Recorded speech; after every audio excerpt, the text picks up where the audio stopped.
330 दिन। नए अहदनामा में से आज की तलावत।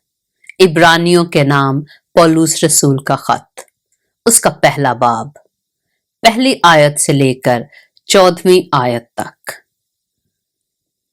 अगले जमाना में खुदा ने बाप दादा से हिस्सा ब हिस्सा और तरह ब तरह नबियों की मार्फत कलाम करके इस जमाना के आखिर में हमसे बेटे की मार्फत कलाम किया, जिसे उसने सब चीजों का वारिस ठहराया और जिसके वसीला से उसने आलम भी पैदा किए। वो उसके जलाल का परतौ और उसकी जात का नक्श होकर सब चीजों को अपनी कुदरत के कलाम से संभालता है। वो गुनाहों को धोकर आलमे बाला पर किब्रिया की दाहिनी तरफ जा बैठा और फरिश्तों से इसी कदर बुजुर्ग हो गया जिस कदर उसने मिरास में उनसे अफजल नाम पाया। क्योंकि फरिश्तों में से उसने कब किसी से कहा कि तू मेरा बेटा है, आज तू मुझसे पैदा हुआ, और फिर ये कि मैं उसका बाप हूंगा और वो मेरा बेटा होगा।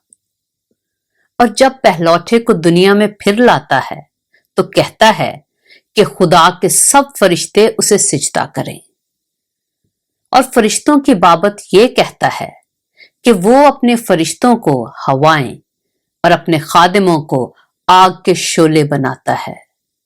मगर बेटे की बाबत कहता है कि ऐ खुदा, तेरा तख्त अब्दुल-आबाद रहेगा और तेरी बादशाही का असा रास्ती का असा है।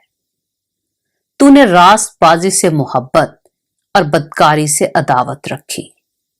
इसी सबब से खुदा यानी तेरे खुदा ने खुशी के तेल से तेरे साथियों की बानिस्बत तुझे ज्यादा मसा किया।